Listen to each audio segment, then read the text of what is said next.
Hey, welcome back to Vice Grip Garage. Vice Grip Garage. Vice Grip Garage. Vice Grip Garage. On this episode, I want to clean the fuel tank out. I'm going to show you how to do that. And I'm going to jerk that out and snag in a different power plant. Derek Bieri's life took a wild turn from fixing rusted cars to becoming a YouTube sensation, but what happened next shocked everyone. Before Vice Grip Garage, he wasn't a famous mechanic. He was just a kid on a North Dakota farm learning to fix things because there was no other choice.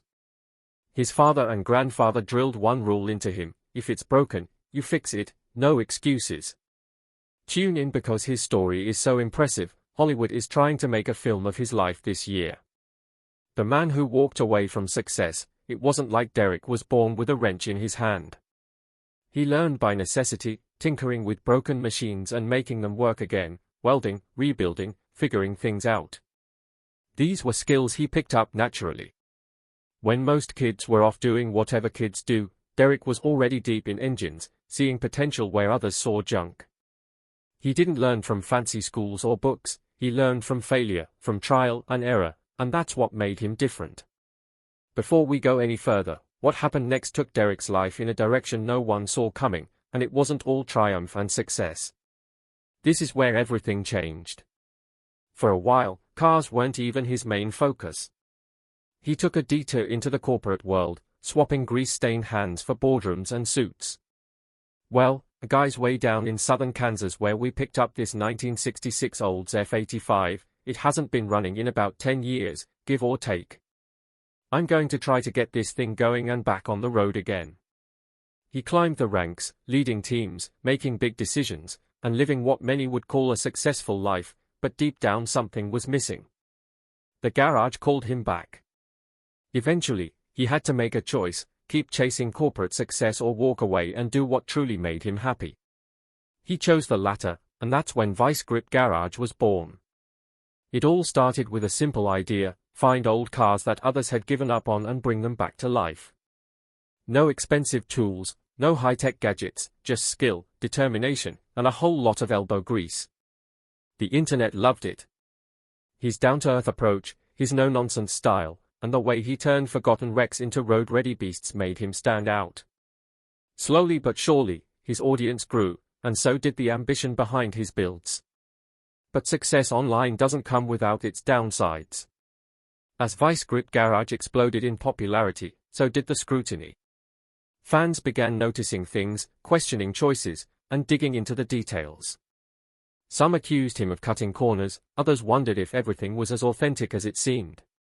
The world of YouTube fame isn't always friendly, and when people start looking too closely, they usually find something they don't like.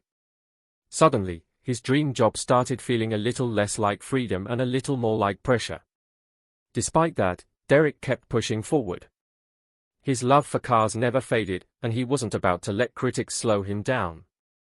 He expanded his work, took on bigger projects, and even moved to Tennessee where he could focus on what he loved most.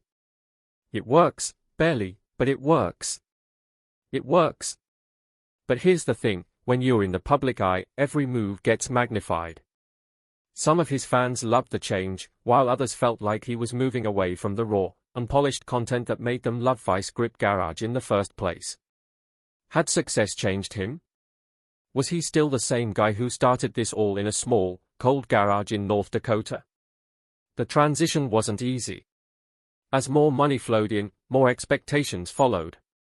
Bigger sponsors, bigger projects, and a growing team meant Vice Grip Garage wasn't just a personal passion anymore, it was a business, and business comes with complications. Fans started debating whether Derek was still the relatable guy they first subscribed to or if he had become just another content creator chasing views and sponsorships. It's the same dilemma that every successful YouTuber eventually faces. Even his personal life came under the spotlight. With fame came curiosity, and curiosity led to speculation. Who really was Derek Bieri beyond the cars and the cameras? Was he still the down-to-earth, humble guy, or had success changed him in ways no one saw coming? That's the thing about online fame: it's never just about the content. People want more, they dig deeper, and they start questioning everything. And then there were the controversies. No YouTuber escapes them forever. Whether it was partnerships that didn't sit right with some fans, questionable restorations, or just the inevitable backlash that comes with being in the public eye. Going to put some ice cube juice in it here, get this thing fired back up this morning and heat it up. Hopefully, the head gaskets are good and it stays cool. We got quite a ways to go back to the shop, so if it can't stay cool here in the scrapyard, it definitely ain't going to stay cool on the highway. Derek found himself navigating a world that wasn't just about cars anymore. The internet loves to build people up, but it loves to tear them down even more. And when you're in the spotlight, the hits keep coming.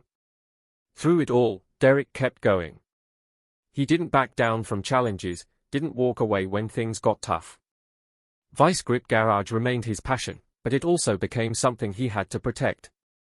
Fame, money, and success, these things change people, whether they like it or not. The real question is, how much do they change them? Is Derek Bieri still the same guy who turned junkyard wrecks into dream machines, or has the weight of success turned him into someone else entirely? It all kicked off with a battered old Camaro Z28, not a show car, not some perfect machine, but a clunky, forgotten hunk of metal that most people wouldn't give a second look. But he did. Armed with a cracked iPhone and zero fancy equipment, he filmed himself bringing life back into that car. No high-dollar sponsors, no flashy effects, just a guy in a garage making something work. And people, they ate it up. The honesty, the rawness, the complete lack of pretense. It was real, and it struck a nerve. Who needs Hollywood when you've got grit, determination, and a wrench? Leaving a steady job is tough, but when people kept watching, Derek knew this wasn't just for fun, it was something bigger, and he had to give it his all. How one man made rust cool again. Walking away from a steady paycheck is never easy, but when the views started climbing, the decision became obvious. What started as one guy tinkering on a weekend turned into a full-time obsession. And soon enough, it wasn't just YouTube, it was a full-blown brand. Vice Grip Garage became something bigger than him. Millions tuned in, sponsors took notice, and the opportunity snowballed. Before he knew it, he had a TV show, not just some online series, an actual show on Motor Trend. The kind of thing car fanatics dream about. But here's the kicker, even with all that success, he kept things the same. No gimmicks, no nonsense, just wrenching, rescuing old cars, and showing people that passion beats perfection every single time. Then came the big move. It was late 2021 when he packed up and left Minnesota behind. Why? Because he was done wasting his life sitting in traffic, losing hours every single day to pointless commutes, 30 days a year gone just driving. No thanks. Tennessee called, and he answered. Cheaper living, better weather, and a garage that wasn't frozen solid half the year. Instead of shoveling snow, he'd be fixing cars. Instead of staring at taillights, he'd be spending time with family. And let's be honest, who wouldn't make that trade? The new setup wasn't just about comfort, it was about efficiency. With his workshop close to home, he could spend even more time doing what mattered. And it paid off. While most people are winding down after a long work day, first order of business, get these tires off the truck, get them down to the tire shop, get some new rubber on them. Hopefully, all these come loose. These are big guys. He's in the garage. Cranking away at projects for over 100 hours a week, some call it crazy, he calls it living. Because when you love what you do, there's no such thing as quitting time. And speaking of new passions, racing became a bigger part of the equation. It started off as a fun experiment, something to shake things up, but in 2021, he jumped into the deep end with competitive drag racing. Midwest Drags was his first taste of the track, behind the wheel of a slammed ice cream truck, of all things. It wasn't about winning, it was about learning. But soon enough, he wanted more. Enter Rocky Mountain Race Week.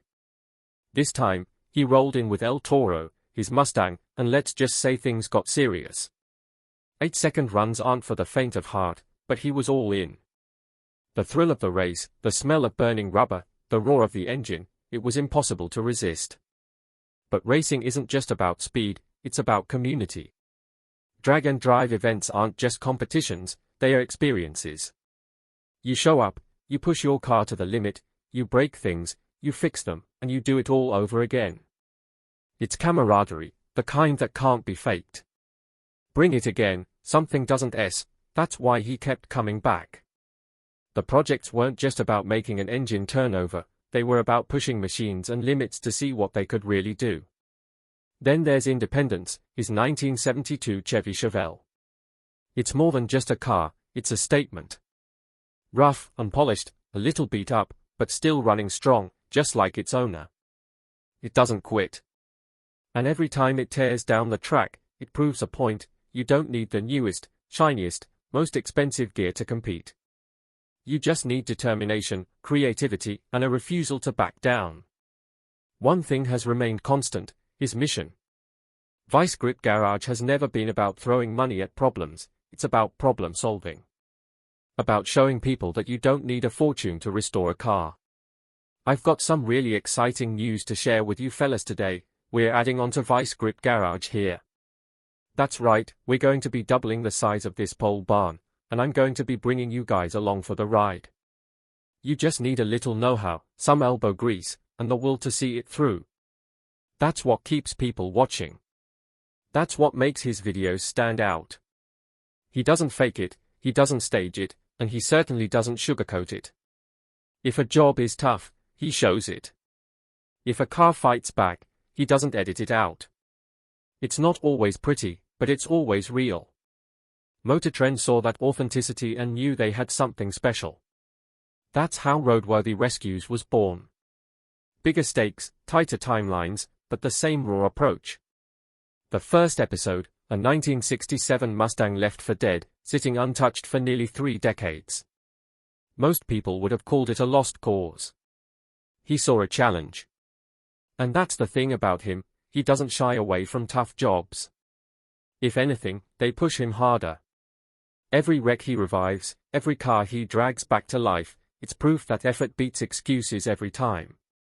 More people watching meant more problems, and even though Derek stayed the same, not everyone believed it. Some even tried to bring him down. What they don't say about Vice Grip Garage didn't just appear out of nowhere. It came from years of busted knuckles, late nights, and taking chances most people wouldn't. But along with the success, there have been whispers, rumors, and a few bad apples trying to stir the pot. Ever hear about that so-called lawsuit? Yeah, that was a mess of confusion sparked by a 1965 Chevy C10 nicknamed the lawsuit. It was nothing real, but that didn't stop people from speculating. The real trouble hit when someone had the nerve to steal a carburetor from his farm, one that wasn't just pricey but had sentimental value. His family wasn't about to let that slide, putting up a $5,000 reward to track down the thief. But let's be honest, this guy isn't just about fixing cars, he's got a sharp eye for opportunity. Some vehicles stay in the garage, becoming prized possessions while others are flipped to keep the channel alive. Every project tells a story, and fans can't get enough of it. His Will It Run and Drive series is proof. What started as a simple idea turned into a hit, with people tuning in just to see if an old rust bucket could still roar back to life. Your fellas and fellet probably already know we travel a tremendous amount for the Vice Grip Garage channel, and the reason for that is to meet you guys, the fans, and that's one of our favorite parts. Family is the backbone of Vice Grip Garage. His wife Jessica plays a key role behind the scenes, keeping things running smoothly, and their 3 sons have been soaking up every lesson like sponges. The youngest, Bentley, is already making waves with his own YouTube channel, Little Grip Garage.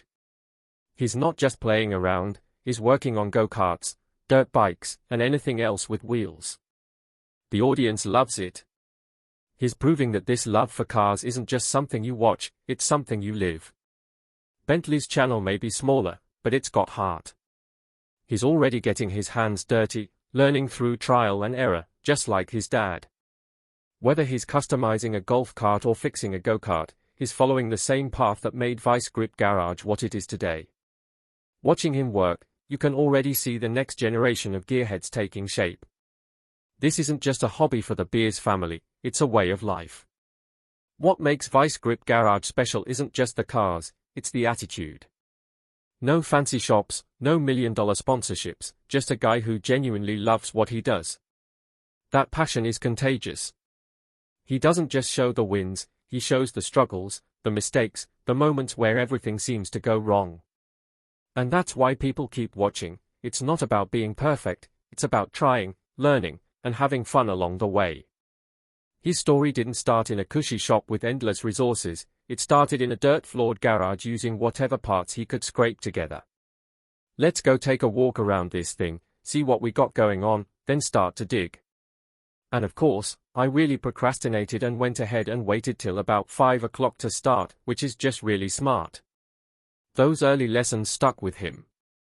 The idea was never about having the best tools or the biggest budget, it was about making things work with what you had. That mindset is what built Vice Grip Garage, and it's what keeps people coming back. Another key part of the story, family. His dad and grandpa taught him the ropes, passing down skills that can't be learned in a classroom. Now he's doing the same for his own kids. Jessica isn't just along for the ride, she's a driving force behind the scenes, keeping things running when the cameras are off. Without her, none of this would be possible. And their kids, they are already learning the trade, proving that Vice Grip Garage is more than just one man's passion, it's a legacy in the making. From North Dakota farm life to corporate jobs, then straight into YouTube stardom, his path hasn't been a straight line, but that's what makes it so interesting. He's done things on his own terms, never forgetting where he started. Whether he's rescuing a forgotten classic or sharing a laugh with his kids, it's never been about money or fame, it's about the love of the craft and bringing people along for the ride. But let's not pretend it's been all smooth sailing. There were long nights, missed opportunities, and plenty of moments where quitting seemed like the easier option. But that's not how he's wired. Sticking to his roots, staying genuine, that's what built his audience, and that's why people trust him. He's not in it to be the biggest or the flashiest, he's just a guy who loves cars and wants to share that love. And really, that's all it takes to build something great. Every big story starts somewhere, and for Derek, it wasn't money or fame, it was an old car, no extra cash, and a lot of hard work. The garage that started it all. Now let's rewind to where it all started. Picture a teenager with a beat-up old car. No money. And a dream. It wasn't glamorous, it was working with whatever spare parts he could find, dealing with setbacks and failing over and over again, but those failures, they were just steps towards something bigger. He learned that the real trick isn't having everything you need, it's figuring out how to make what you have work, and that lesson is at the heart of Vice Grip Garage. Every successful person has a turning point, and for him it was realizing that cars weren't just a passion, they were a way to connect with people, and that connection turned into a full-fledged career. What started as a few videos grew into something massive, with fans from all over the world tuning in. And why? Because he's real, no fake smiles, no corporate nonsense, just a guy doing what he loves. Vice Grip Garage isn't just about one man anymore, it's a family affair, and every member plays a role. Jessica keeps things organized, Bentley is carving his own path, and the other kids aren't far behind. This isn't just a hobby, it's a legacy being built in real time, and with each project, each lesson, and each video, that legacy gets stronger. Derek Bieri isn't just some guy messing around with old cars. 1967 Ford Mustang, and it's been sitting in this exact spot for 28 years. The guy's going to do the right thing and just try to drag it out of here and get this thing running again. He's built an empire out of rust-busted engines and a whole lot of elbow grease, and now it looks like his son Bentley is following right in his oil stained footsteps. The kid's got his own YouTube channel, Little Grip Garage, where he's already turning wrenches and figuring out the hard way that nothing in life comes easy. But this isn't just about fixing up cars, it's about grit, patience, and learning that hard work actually means something. While most kids his age are glued to their screens, Bentley's out there getting his hands dirty, and that's exactly what Derek wanted for him. Vice Grip Garage isn't some polished, corporate-backed car show, it's a movement. Derek has proven time and time again that you don't need a fortune or a state-of-the-art shop to bring a dead car back to life. All you need is a beat-up toolbox, the guts to try, and a whole lot of stubbornness. He's built his entire brand around making things work on a budget, and he's never been one to hide his failures. That raw honesty, showing the good, the bad, and the downright frustrating, is why people keep coming back for more. But let's be real, none of this has been easy. The Pressure of constantly creating content, keeping a business running and still finding time for family, that's a juggling act that would break most people. At one point Derek realized something had to give, so he packed up and moved to Tennessee. A fresh start, more time with family and more space to focus on what really matters, bringing old cars back from the dead, and honestly it's been one of the smartest moves he's made. Another thing that sets Derek apart, he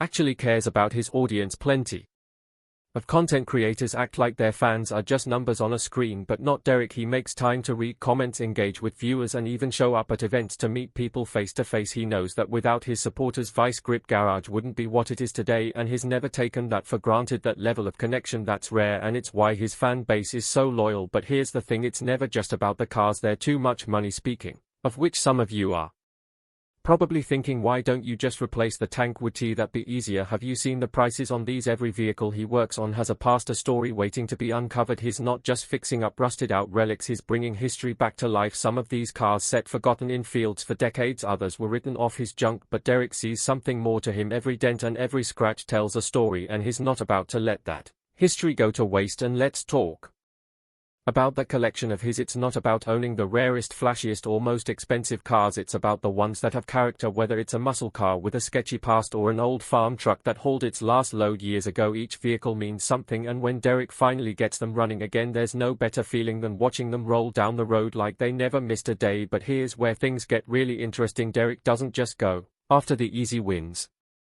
He's drawn to the underdogs, the ones everyone else has given up on. If a car's been sitting in a barn for decades or has more rust than paint, chances are that's the one he wants. Where others see junk, he sees potential, and if you think he's just messing around with scrap metal for fun, you're missing the point entirely. There's something satisfying about proving the world wrong, about showing that even the most neglected machines still have life left in them. Did Derek Bieri's success come at a cost? Or is there more to his story that no one is talking about? Tell us what you think, and remember to like and subscribe for more.